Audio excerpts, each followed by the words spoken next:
খুবই চমৎকার, খুবই গুরুত্বপূর্ণ একটা খবর আছে। খবরটি হচ্ছে এই যে সেন্টকমের দুইজন কমান্ডার সরাসরি বলেছেন যে ইরানের বিরুদ্ধে যুদ্ধ বন্ধ করতে হবে।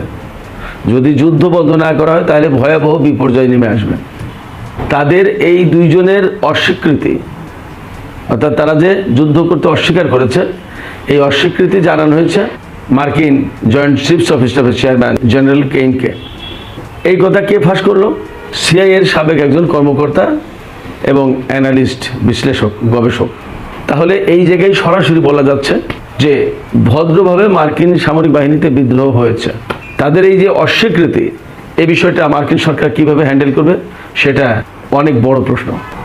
একই সাথে একথা একদম অবধারিতভাবে বলা যাচ্ছে বহু বড় বড় বিমানবাহী যুদ্ধ জাহাজ বানিয়ে আমেরিকা তার মূল ভূখণ্ড থেকে যে কোনো যুদ্ধকে নিরাপদ দূরত্বে নিয়ে গেছে। এইভাবে যুগের পর যুগ আমেরিকাকে নিরাপদ রেখেছিল।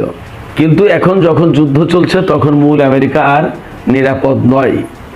কিভাবে নিরাপদ নয় সেই বিশ্লেষণ আমি আজকের এই ভিডিওতে করব।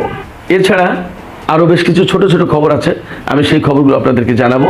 যেমন ব্রিটেনের রয়্যাল এয়ারফোর্সের ফেয়ারফোর্ট বিমান ঘাঁটি, এই বিমান ঘাঁটিতে মার্কিন যুদ্ধ বিমান থাকতো এবং এই বিমান ঘাঁটি ব্যবহার করেছে ইরানের বিরুদ্ধে যুদ্ধের সময়। সেই ঘাঁটিতে ভয়াবহ অগ্নিকাণ্ডের ঘটনা ঘটেছে, ভয়াবহ, যার কারণে অনেক বড় খবর হিসেবে এসেছে গণমাধ্যমে। কেন এই অগ্নিকাণ্ড, এর ফলাফলটা কি, একই সাথে আমি আপনাদেরকে জানাবো। এই খবরটা হয়তো আপনারা এর মধ্যে জেনেছেন, কিন্তু এর ব্যাখ্যা প্রয়োজন, আমি বিশ্লেষণ করার চেষ্টা করব। সংযুক্ত আরব আমিরাতে ইসরায়েল আয়রন ডোম মোতায়েন করেছে, এর আসলে প্রেক্ষাপট এবং পরিণতি কী সেটাও আলোচনা করা প্রয়োজন। তো সুপ্রিয় দর্শক, চলুন কথা না বাড়িয়ে বিস্তারিত আলোচনায় চলে যাই। ভিডিও যদি ভালো লাগে তাহলে লাইক, কমেন্ট, শেয়ার করবেন আর চ্যানেলটি সাবস্ক্রাইব করে সাথে থাকবেন। তো চলুন দর্শক, কথা না বাড়িয়ে মূল আলোচনায় চলে যাই। সর্বপ্রথম যে আলোচনা ছিল, যে পয়েন্টটি ছিল সেটি আমি বলি। মার্কিন সামরিক বাহিনী এদের সারা বিশ্বে বিভিন্ন অঞ্চলে ভাগ করা আছে। সেন্টকম যে অঞ্চলটা দেখাশোনা করে সেটা মিশর থেকে একেবারে কাজাকিস্তান পর্যন্ত, অর্থাৎ চীনের পাদদেশ পর্যন্ত, এপাশে ভারত মহাসাগর পর্যন্ত, ওপাশে তুরস্ক বলকান এরিয়া এ পর্যন্ত, বিশাল বিরাট এরিয়া। এই বিরাট এরিয়ার বিমান বাহিনী এবং নৌবাহিনীর যে কমান্ডার, তারা দুইজন বলেছেন যে এই মুহূর্তে যুদ্ধ বন্ধ করতে হবে ইরানের বিরুদ্ধে, আর যুদ্ধ করা যাবে না, যুদ্ধ করার উচিত হবে না। সেন্টকমের আওতায় যে বিমান বাহিনীর প্রধান, বিমান বাহিনীর কমান্ডার, তার নাম হচ্ছে অ্যালেক্সাস গ্রিনকেভিচ, আর নৌবাহিনীর কমান্ডারের নাম Brad Cooper, admiral Brad Cooper.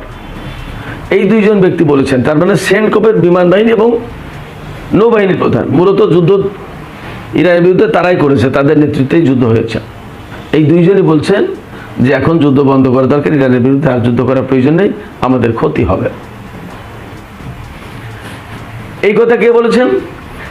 এই কথা বলছেন ডিডি জিওপলিটিক্স নামে একটা চ্যানেল আছে, সেই চ্যানেলকে দেওয়া সাক্ষাৎকারে মার্কিন কেন্দ্রীয় গোয়েন্দা সংস্থা সিআইএ, যেটা, এই সিআইএর সাবেক কর্মকর্তা এবং অ্যানালিস্ট, বিশ্লেষণকারী বিশ্লেষক ল্যারি জনসন।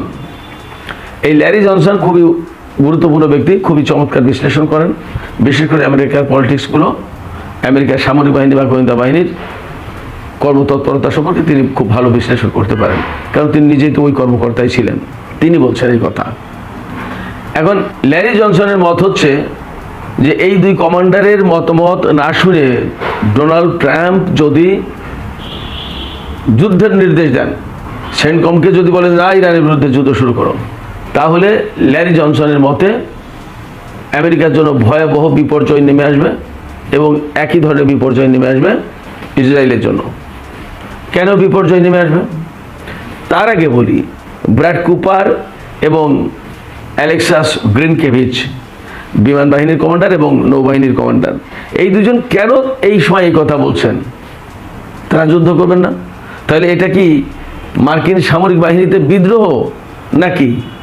যেখানে প্রেসিডেন্ট ডোনাল্ড ট্রাম্প হচ্ছেন মার্কিন সামরিক বাহিনীর কমান্ডার ইন চিফ, তার অধীনে জয়েন্ট চিফস অফ স্টাফের চেয়ারম্যান জেনারেল কেইন।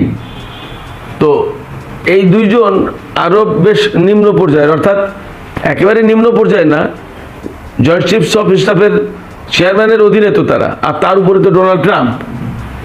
এই পর্যায়ের কর্মকর্তারা তারা কেন যুদ্ধ করতে অস্বীকৃতি জানালেন, যারা মূলত ইরানের বিরুদ্ধে এতদিন যুদ্ধের নেতৃত্ব দিয়েছেন এবং এখন যুদ্ধ করলে তাদেরকেই যুদ্ধ পরিচালনা করতে হবে? তারা কেন বলছেন এই কথা যে তারা যুদ্ধ করবে না, যুদ্ধ করতে পারবে না, যুদ্ধ করাটা উচিত হবে না, ঠিক হবে না? কারণ কি? আমার কাছে মনে হচ্ছে এর পেছনে সব ধরনের কারণ আছে। অর্থনৈতিক কারণ আছে, রাজনৈতিক কারণ আছে, সামরিক কারণ আছে, এরপরে আঞ্চলিক যে প্রভাব প্রতিপত্তি, সমস্ত ভূ রাজনীতির যে কারণ, সমস্ত সব কারণ আছে।